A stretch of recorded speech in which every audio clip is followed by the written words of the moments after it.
Hello বন্ধুরা, দেখো আজ আমি চলে এসেছি এক চমৎকার জায়গায়, মথুরাচণ্ডী মন্দির। এটা শুধু একটা মন্দির না, এর সাথে লেগে আছে শান্ত সৌন্দর্য ভরা দামোদর নদী। শুরু করি আজকের ব্লগ।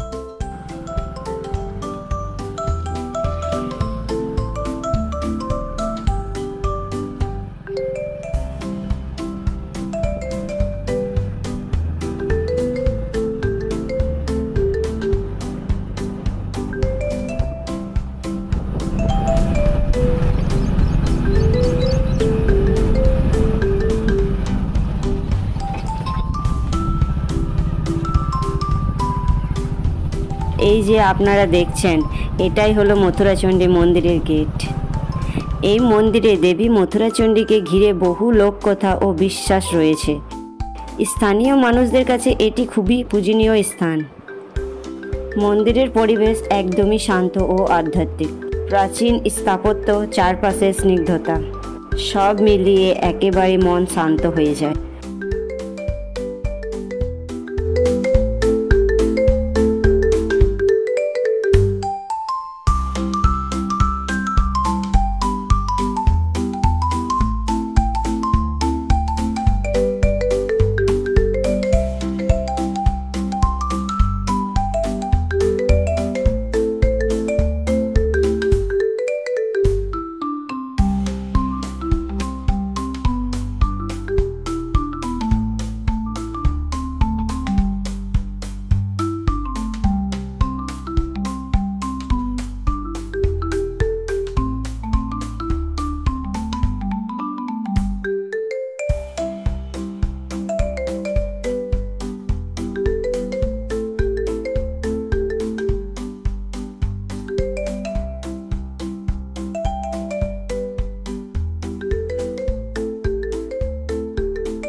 আর একদিকে মন্দির, একদম লাগোয়া এই অপূর্ব দামোদর নদী।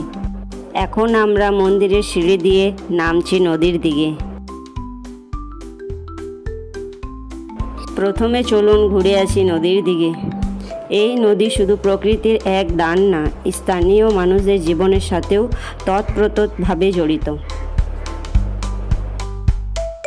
যদি কখনো নারায়ণপুরের দিকে আসেন, তাহলে একবার এই মন্দির আর দামোদর নদীর পাড়ে সময় কাটাতে ভুলবেন না।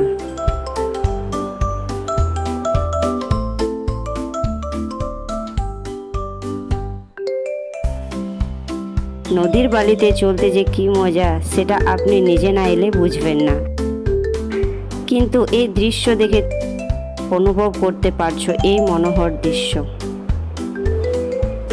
গ্রীষ্মের সময় তাই নদীর জল একটু দূরে আছে। চলুন নদীর বালিতে হেঁটে যাই জলের দিকে।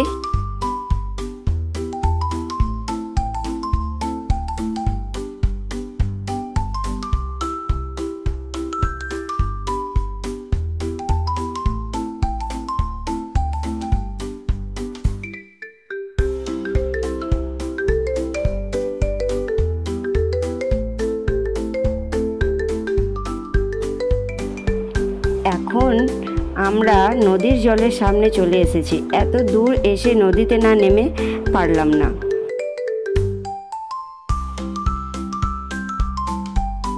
তাই আমরা নদীর জলে সামান্য জলে নেমে একটু মজা করে নিলাম।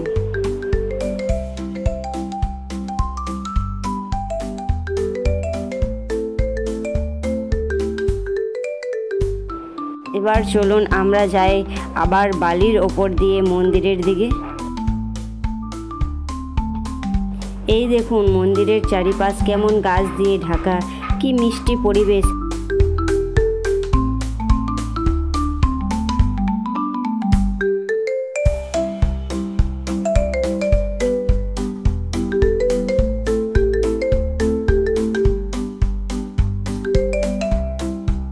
আসুন যাই মন্দিরের দিকে।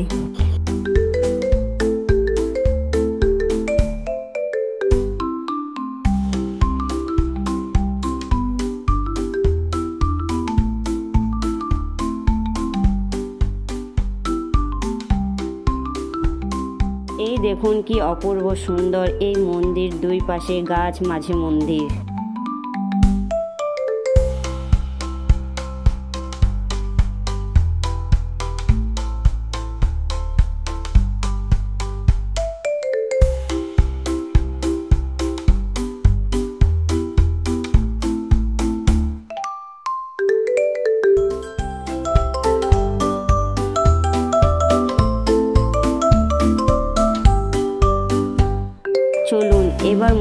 থেকে বাইরে।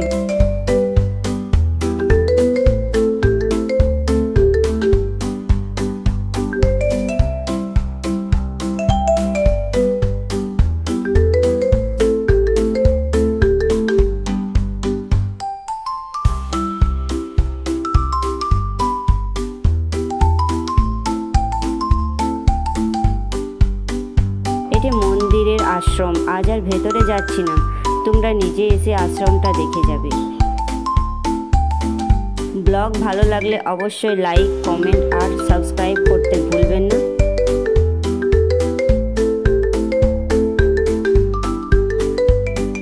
দেখা হবে পরের ভিডিওতে নতুন কোনো জায়গায় গল্প নিয়ে।